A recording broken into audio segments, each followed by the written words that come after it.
stationed there, and I was not planning on going with him. And he was supposed to take our son for a vacation. He said, "I just want to show him my family," and he never brought him back.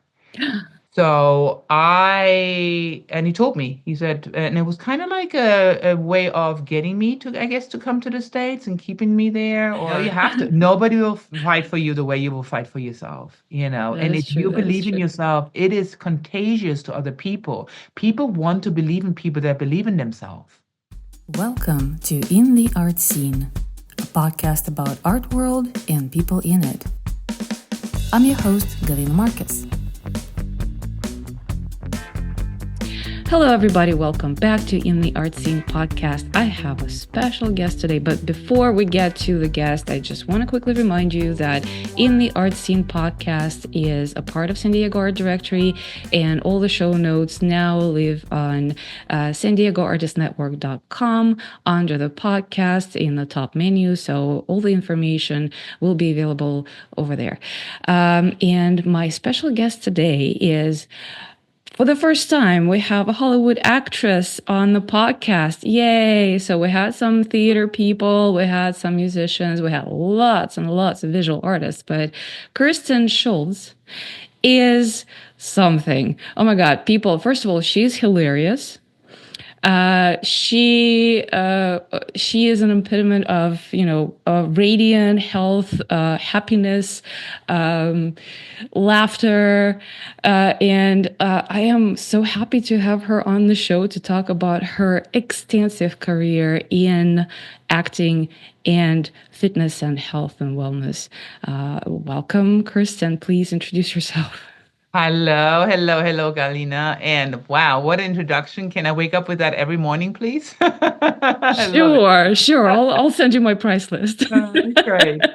We all need positive vibes, and that's what I'm Yes. all about. Is just I've been in the fitness world and acting world since I was 15, even longer in the fitness since I was 12, since I did the Junior Olympics in Berlin and won the silver medal for heptathlon, high jump, far jump, shot put, 200 meter, 400 meters, and relay. In case anybody was wondering what heptathlon is, it's 7 different disciplines.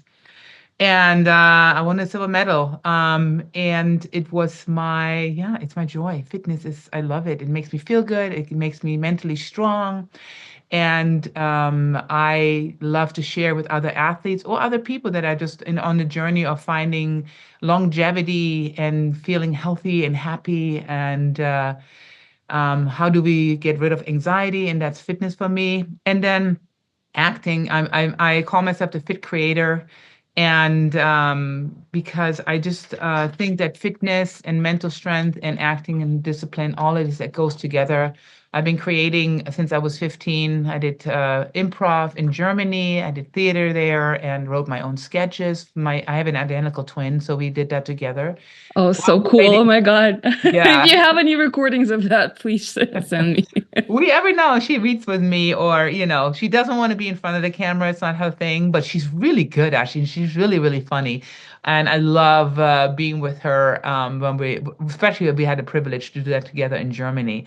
But she's actually a CIO for Toshiba, and so she's all behind the scenes and making sure the company makes millions of dollars.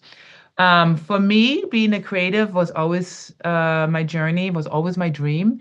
And I'm a big believer that with action, dreams come true and focus. So that's in a nutshell who I am. I'm 51, 2 kids, living in LA. Took my suitcase and my dreams and came to LA and made it happen. Wow. Wow. Okay. Well, I have so many questions. Oh my God. So many questions. So, how old were you when you decided to take a leap of faith? 28. 28. I was here, 28. I was actually here twice. So I was here the Okay. first time I tried it out. I was here when I was 22. And it didn't go so well for me. I was around the wrong people. I was guided the wrong pair. I had the whole Me Too movement happening too. Like, just was introduced to the creative world, um, with people that are not of kindness. I think they were just not. not in my favor. So the second time I came back is when I was 28. I was more mature, and I had the right mentors and right mindset to be and seek out the right people for me too. And so that's when really things started happening for me. So I have a question. So it didn't go well for you earlier in Hollywood in LA. Why didn't you try I don't know, European acting filming industry? It's so vibrant, and you really were determined that Hollywood is the right place, Oh, even though that's a you were. great question. You know what? When I first came here, I was 22 and I wanted to see, I didn't really, I was more dabbling in modeling and fitness a little bit, but I really was trying to still figure out who I was and what I wanted to do. I never wanted to be a model, never wanted to runway, but it kind of was finding me. And I thought, okay, why not? And then I went to Jamaica actually and wrote a musical there. And that's when I dabbled into putting something up on stage, and it was really successful there. But I just didn't like living in Jamaica. The culture is it's unless you live there and you're born there, it's different. You know, it's different than we go on vacation than when you go into there. It's a beautiful country and the people are great. It's just you there's another side to Jamaica, and it's rough and it's dangerous. And it just was not for me. And then when I came back, I was like, I think I want to go back to Germany. And I had a business degree, and I don't know, I never thought about doing German TV. Now I'm thinking about doing it and going back. But at the time, I didn't think I was good enough to do it, to be honest. And it was easier to do it in America because I don't know why. I just never thought about doing it in Germany. So that's the honest answer. Oh, interesting. It's a little Okay. harder, I think, in Germany than it is here in America to get an opportunity. Ah, I see. Well, I know nothing about the that side of creative world. I'm stuck in my studio painting my little paintings, talking a lot to other visual artists. So I am really excited to learn more about your journey, about your experiences. So when you came, so what was the pivotal moment, I think, for you that when you second time came to LA, that told you like, yeah, this is it. Now I fit, and I'm not now gonna make it, and things are gonna work out the way I want. So the plan was to stay in Germany. I was working for CompuSoft and AOL, was assistant marketing director at the time for them, and loved my job. But I also was a dancer. I was performing on the weekends, and during the week I had a dance troupe, and we did performances. Now always wanted to be a choreographer. I always knew I was going to be on stage. I didn't per se knew that I was going to be a TV actress. I knew I was going to be in theater. Knew I was going to be on stage. So I always had that second job. And then I was married at the time and going through a divorce. And my ex-husband he was stationed in the military. That's how we met in Germany. And he went back to the States to go on a vacation and then had to be restationed there. And I was not planning on going with him. And he was supposed to take our son for a vacation. He said, I just want to show my family, and he never brought him back. So and he told me, he said, and it was kind of like a way of getting me to, I guess, to come to the States and keeping me there. I decided, okay, I'm gonna do my papers and all of that and come to the States, and went after my son. And then we tried to work things out, but it didn't work for a year. I was in Texas, and then I left and went to California. So really, the force was something painful because I was without my son, and I had to give my Mm. son. My mission was I gave up my job, I gave up my livelihood in Germany, and took everything I had to go after him and to make it work for him. And when I had him and realized, this relationship was already not working and was still not working because of certain traits of the person being a liar and just, deceiving me, I decided then to go to California. And because I already gave up everything, I think it was a pride thing too. I didn't want to go back to Germany, and then Mm. decided, okay, I'm going to go to um, LA.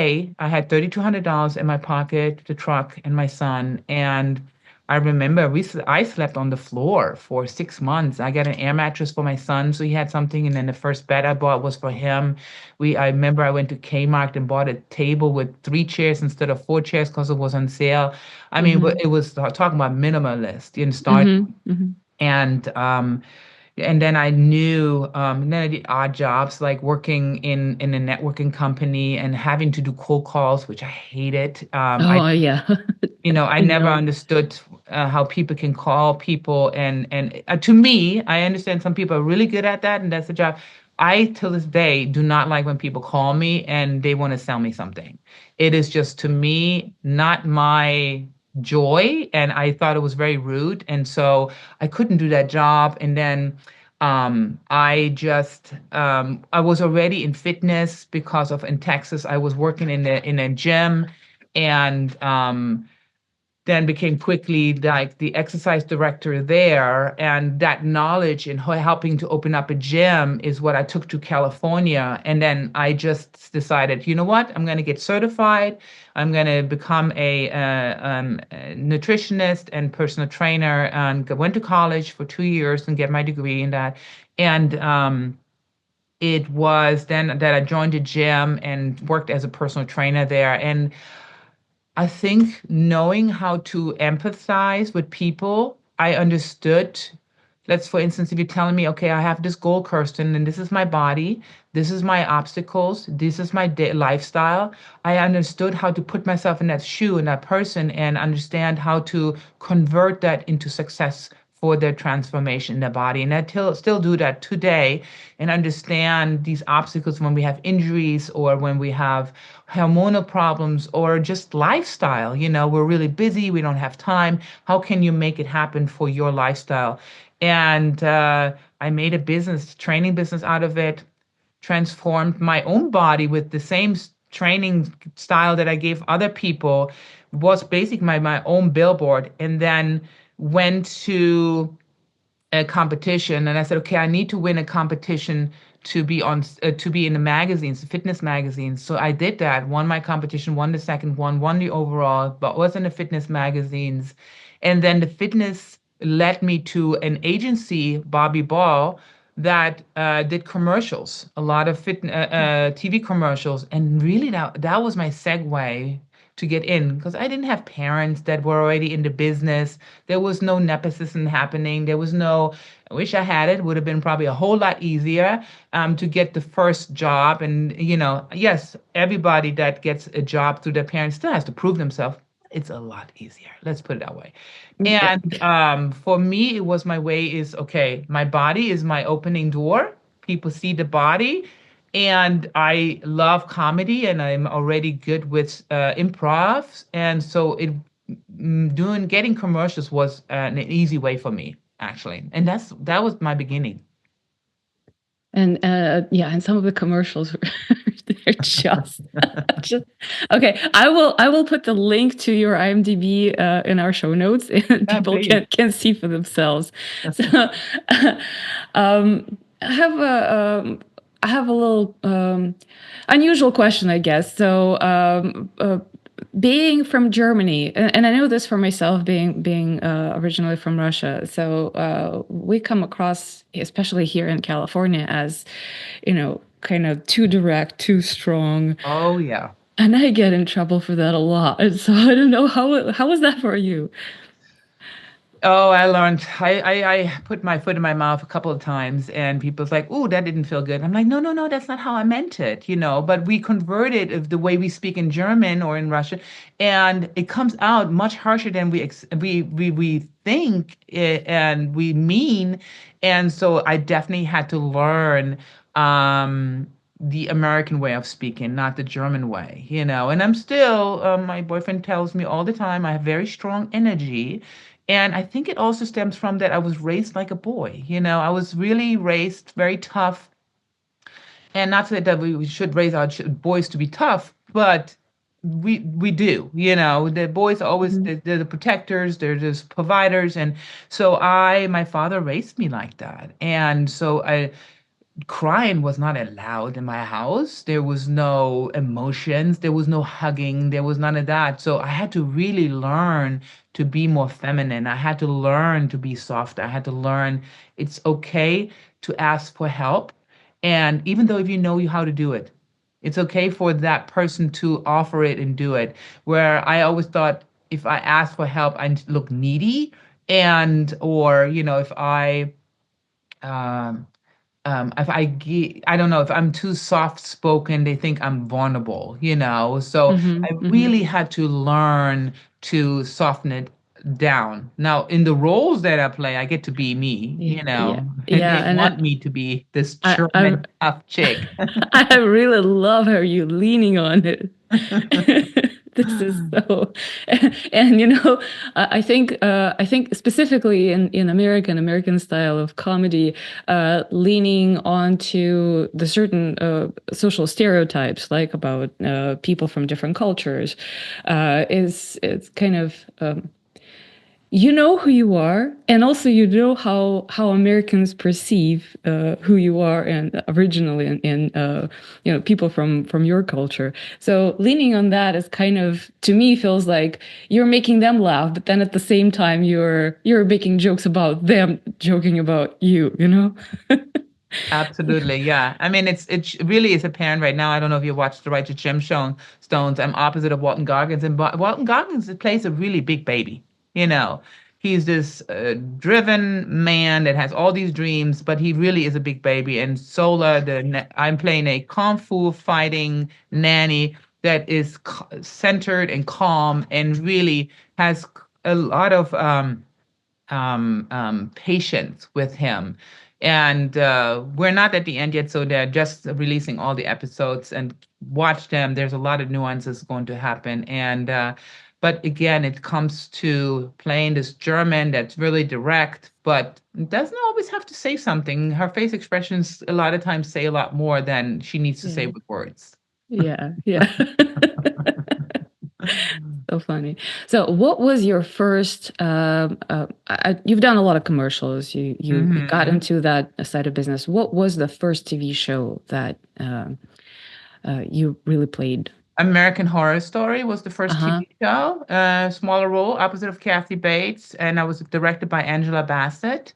And that was nerve-wracking. But a coach of mine, Billy Gallo, is an acting coach. If you ever need one, he's great. Is in the industry, been in the industry for decades and over decades, and like 30 or 40 years.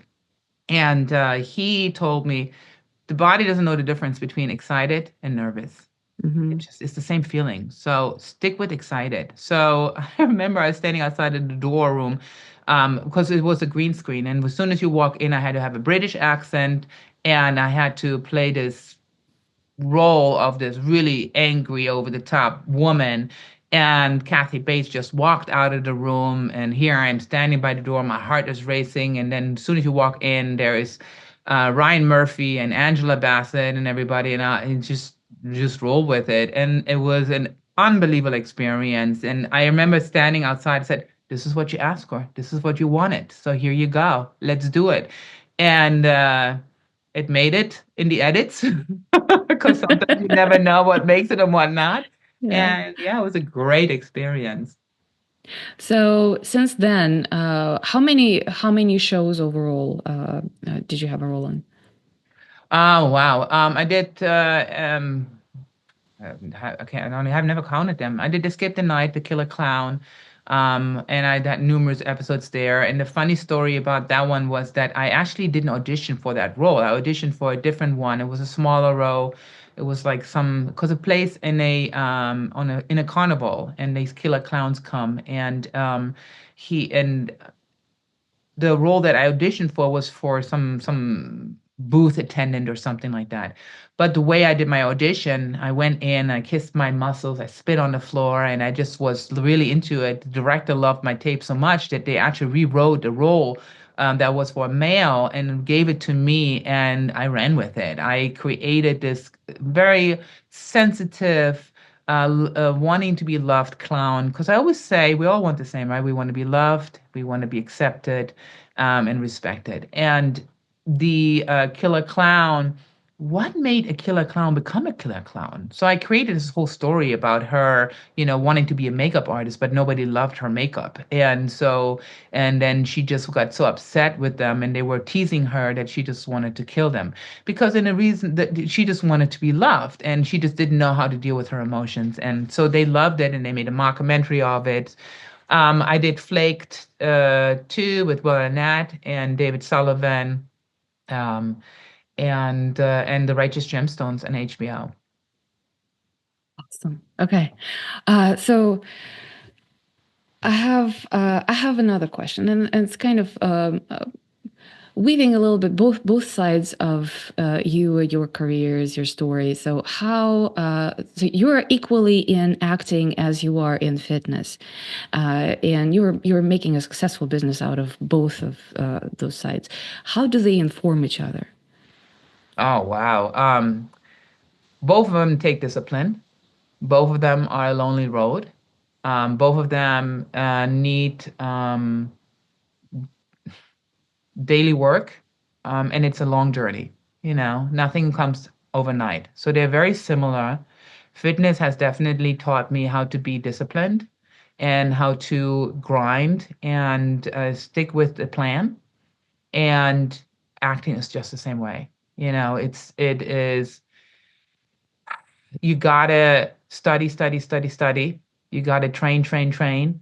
You gotta learn your lines, get opportunities, present them. Maybe you get a yes. A lot of times we get a no. For every role, 7,000 applications.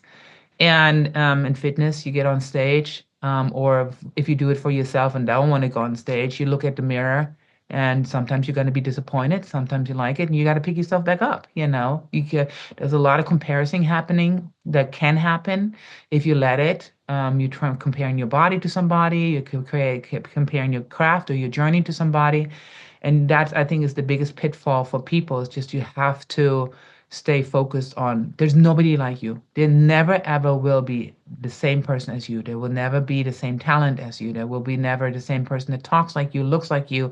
And you just got to believe in that and believe in what you have to offer is of value, And sometimes it doesn't come through money, sometimes it comes through a compliment. Sometimes it comes through you get it later on. I had a person that reached out to me 20 years later of something that I did for her and how it changed her life. And I had no idea at the time, you know? So it is just, I think that's the similarity in fitness and in acting. Yeah, and I hear a lot of strength and resilience in what you're saying, and also the notion of stop comparing yourself to someone else and keep comparing yourself to yourself, in the past, and heading to the future and believing in your value and your uniqueness. I think this is something that a lot of the artists are practicing to be able to continue with their practice, with their art in any discipline of art. Otherwise, we just give up. A lot of artists are so struggling with self-acceptance, the image of themselves, or the imposter syndrome. That's a big one, right? Yeah, I've So had an imposter syndrome happen to me when I was on set with here's John Goodman standing next to me, Walton Goggins, Sean from American Pie, and Megan Mulligan from big shows, and then you have a Danny McBride across the street. I mean, the whole cast was just pinballs, and Edie Patterson, who's just the improv queen to me, and Valen Hall, and it's just all these amazing human beings and talent, and just I was just like standing there. I was like, wow, I'm here, and it was kind of like for a second that imposter syndrome, then you just like, no, I deserve to be here. I'm just as good and I can do this. And but imposter syndrome happens to me when you're elevating, when you're leveling up. That's when the imposter syndrome comes in. And embrace it, because that means you're leveling up. That is a great way to put it, because I haven't heard anyone say it that way, that this is the indication that you are actually on the step up. This is great. It's in some of the self-help books, they said like that people give up like right before they succeed, a lot of people. And I think this is what, to me at least, it sounds like what you were saying, that imposter syndrome is kind of prompting you to give up, but it is actually an indication that you're on the right path. This is amazing. Thank you so much. This is very Yeah. inspiring. And and you touched on something which in the previous episode I had a conversation with my other guest.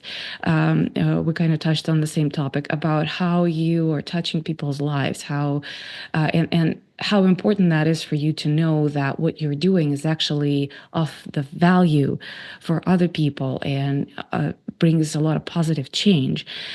So being in both of the roles as a fitness professional and an actress, how do you indicate, how do you get the measurement, for the lack of a better word, of the impact of your work? Ooh. So, which we all need, right? Yeah. We need Yeah. reassurance. We need that immediate. I think that's why social media is so well, because we get that immediate gratification, or yeah, or interviews are really good for Yeah. it. But when you're by yourself, I mean, for me, is when my clients are telling me, you have done more for me than just my body. You have mentally made me stronger. You have made me look at life a different way. And because I feel like working out is such a mental health, thing. When you overcome your own negative thoughts, because only your negative, we all have them, right, daily, because it's the flight or fight frequency. It's our Mhm. beta frequency in our brain. It's 200 frequency, and if we want to get out of that, we have to go to a theta state, which is above 200, which is the positive, where we Mhm. are telling ourselves good positive things. And um, it is hard to do that always by yourself. And when you have a coach or a friend or somebody that can do it with you, and you get the rewards by somebody saying, you know what you did really meant a lot to me. And it means, yes, these people pay me, but it's just beyond just paying me, because I really take my job seriously, just like a friend takes their friendship serious. And that, to see that transformation. I had a gal who lost 100 pounds. She was abused at her work, and lost the weight. I had to, she got mentally so much stronger through working out and our talks. And she then quit the job and started her own company, and became the biggest competitor to that company and the number one person company in that field. Now that is such a reward for me Yeah. to see somebody shine like that. It's just wow. I have a 95-year-old gentleman who tells me he can now walk outside again, walk up the stairs, not fall over. I mean, first of all, it's never ever too late. And just to get these rewards, those little steps, your little rewards.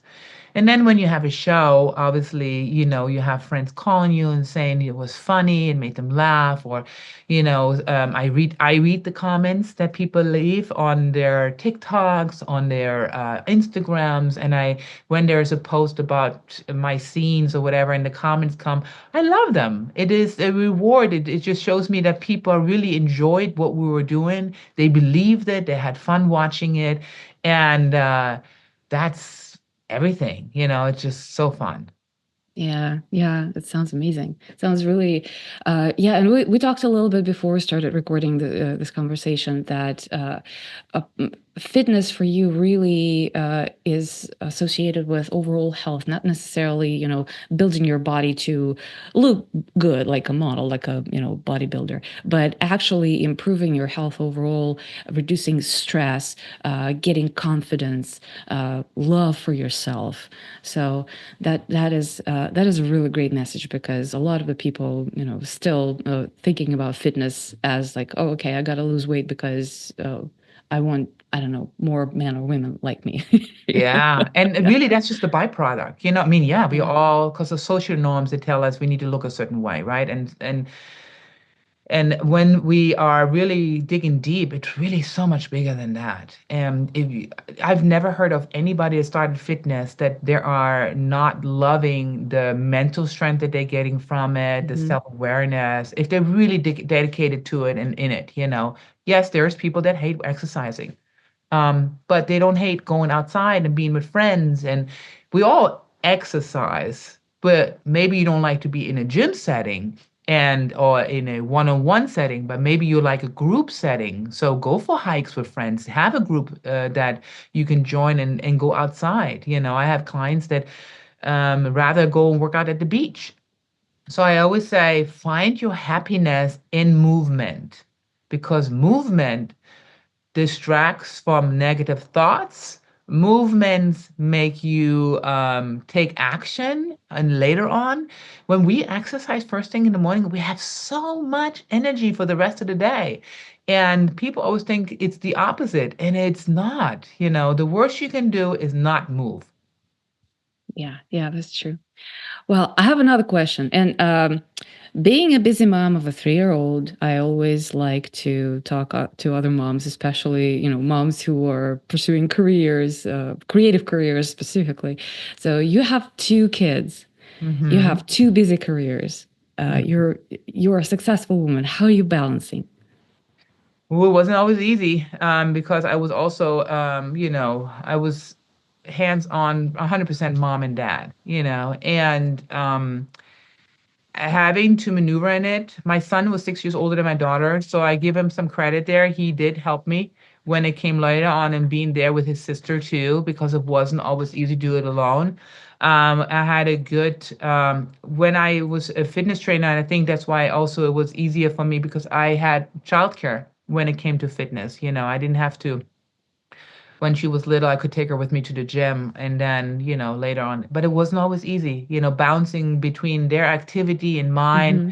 So my acting career actually was a lot slower than I wanted it to be, because I couldn't jump into it the way I wanted to. I couldn't study with the people I wanted to in depth, because I had all these other responsibilities and I had to pay the bills. So fitness was my bread and butter, and was the thing that helped me to raise my children.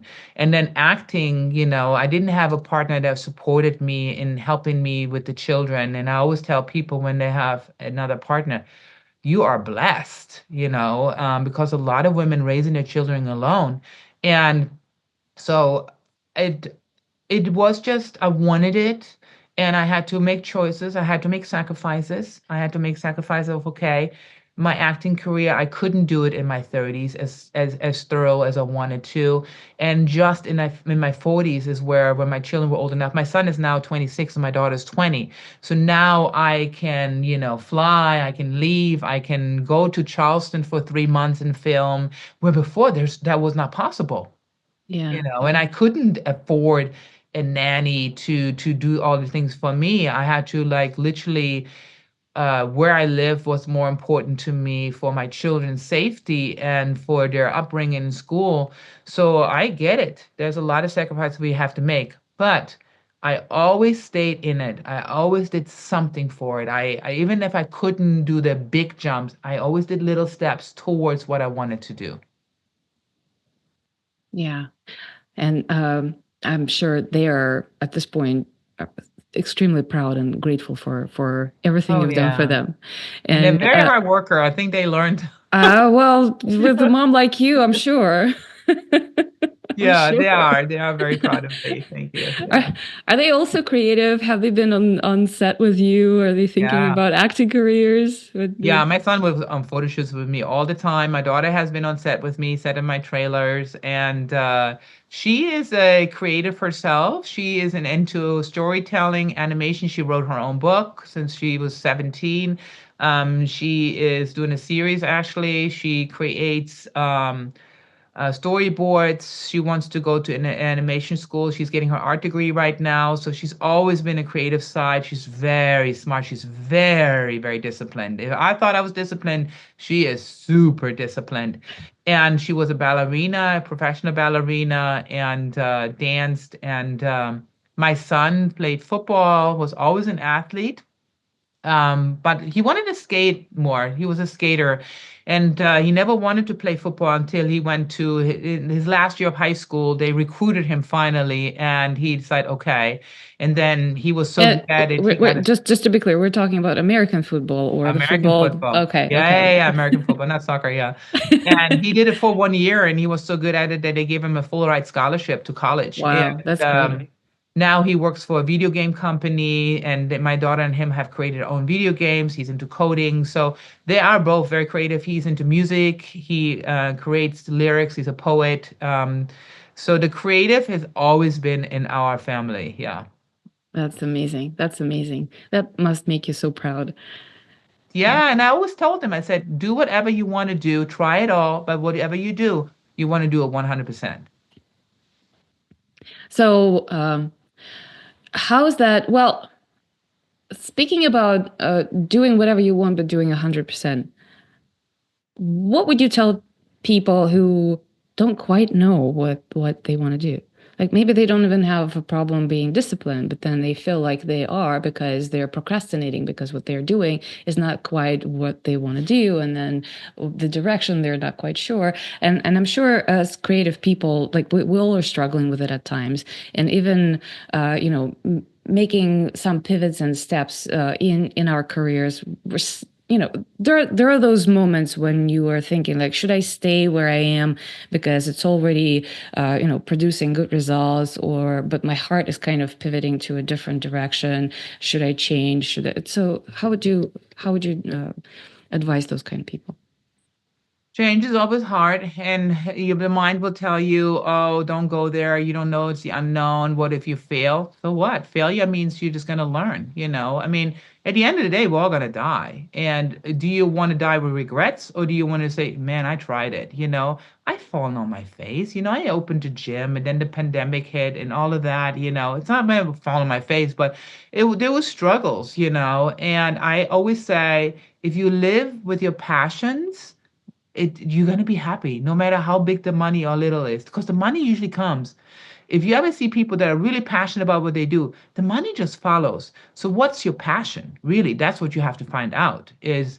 And if you don't know your passion yet, what do you like to do? What is it? Do you obviously, if you are a painter, well, if you like to just paint your own stuff and you can't sell it because it's a big competition. Well, can you paint murals for companies? Can you go into graphic design? Can you do something in that field that can get you to make money with it?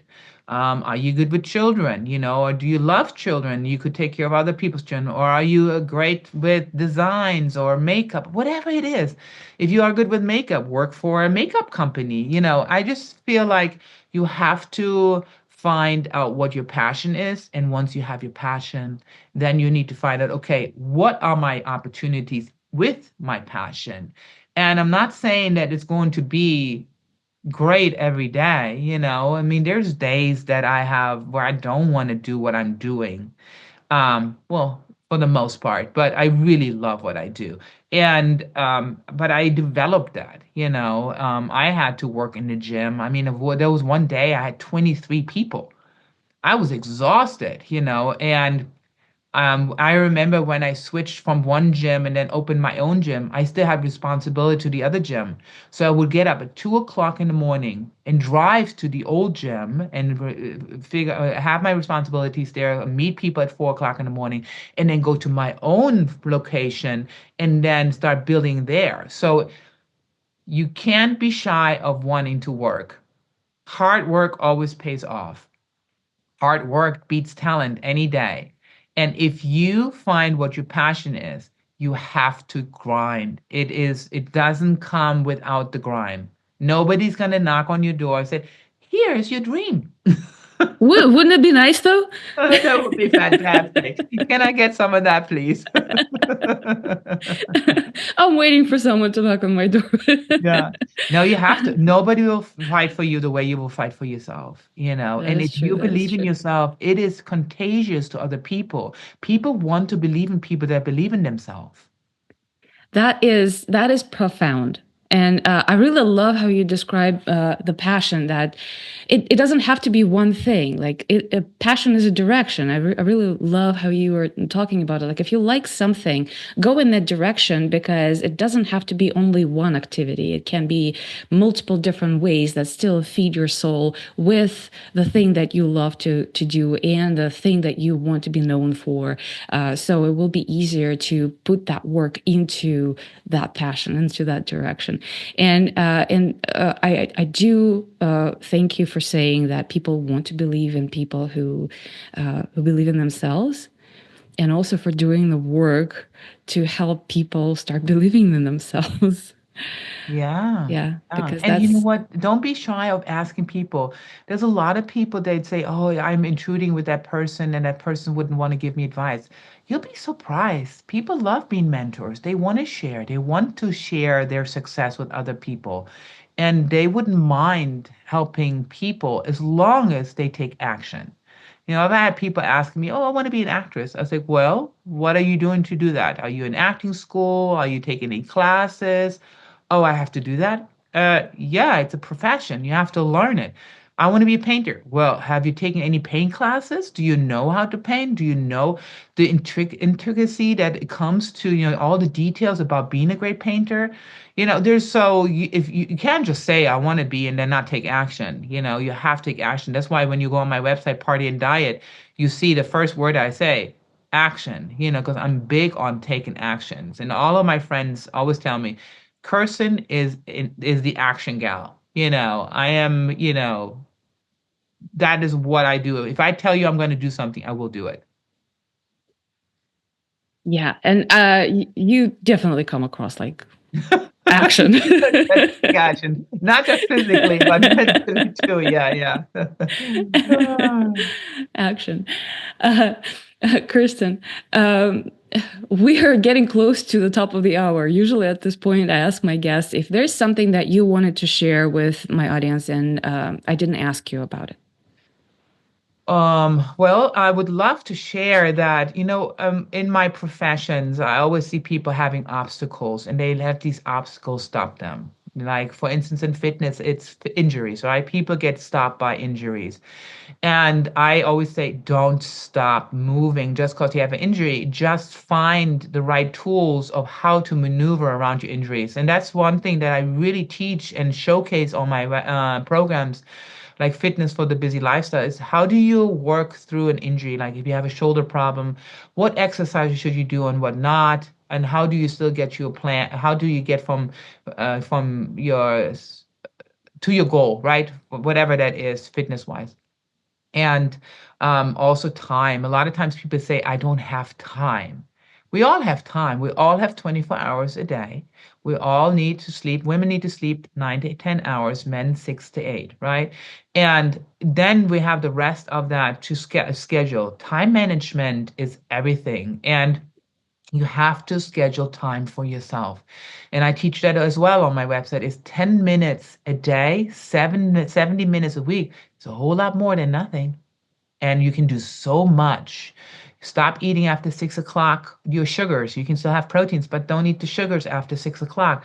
And you just little things, little steps, little actions can make a big pile after a while.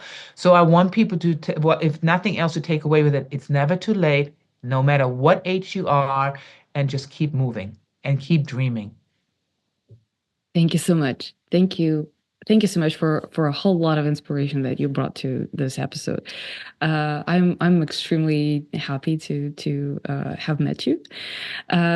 So at this, I think I have one last question before we get to the plugs and all the links and Yeah. how people find you. What are you working on now? What's the next for you? Where are you moving? Because you mentioned at the beginning of this interview that you were thinking about going back to Germany and doing TV in Germany. So is that something in the timeline? Yeah. Yeah. So So that is definitely in my timeline. I mean, obviously, I want to do a lot more here, do TV shows and movies here, and write my own stuff too. I'm currently also training with the groundlings because I always believe we need to stay in it. And if you, I don't know if you can know the groundlings in LA. Will Ferrell studied there, Tony Cavallero and Edie Patterson. I mean, big time people came from the groundlings, and SNL goes to the groundlings to find talent. But for me, it's really also going to Germany and acting. I feel like I'm ready for it. And I want to do some German roles. And I already speak German in most of my roles anyway. I might as well just do a role there or set foot there. So that's definitely in the works right now. awesome. All right. Well, now please share with our audience how people can find you, both for your acting and for your fitness. As for my acting, in my IMDb, Kerstin Schulze. And I know it's hard to, you can also call me KS. A lot of people call me just KS 365 because I'm always moving 365 days a year. Um, Also, I have a Facebook, Kerstin Schulze, and then my partyanddiet.com is my fitness site. You'll find all my programs on there. And then if you want to see some day-to-day, you can find me on my Instagram, Party and Diet, and you'll see how I train clients, what I do myself, and yeah. And we will make sure to put all the links in the show notes. And I have a goodie for everybody, all the listeners. If for this month, you get a free month on my website, and you can use the code PARTY15 and try it out. Just to be clear, so it will be about 5 weeks before this episode goes on air. So Yeah. we're talking about from the air. Okay. Yeah. Well, great. So how do they do that? Is there a code, or do they need to just contact you and say, "Hey, I've heard your interview on the podcast"? So the code is PARTY15. Okay. And use it Perfect. once, and you get a free month of training. Try it out on my website, partyanddiet.com. Awesome. So everybody take a note. I'll for sure. I'll do Let's get moving. I'm heading into a perimenopause and like my face is all like blah. So I definitely will take advantage of that. Yeah, So let's do it. And if you can always message me. I check my own social media. I don't have somebody doing it for me because I just want it to be authentic and personal still. I do. So if you reach out to me and have any questions, I will answer you. awesome. That is amazing. And I think you have a spare hour on top of 24 hours because of how much you're doing and checking your own social media. I don't believe you only have 24 hours in one day. There should be one or two more. Yeah. somewhere. That's funny. Kerstin, thank you so much for coming, for sharing your story, for sharing your positivity, inspiration. I think we all needed to hear that. And I really, really appreciate having guests like you on the show because, we all need to get moving and take action. Yes, well said. Yeah. Thank you for having me. I appreciate all the time you gave me. Thank you so much. And I'll see you again in the art scene.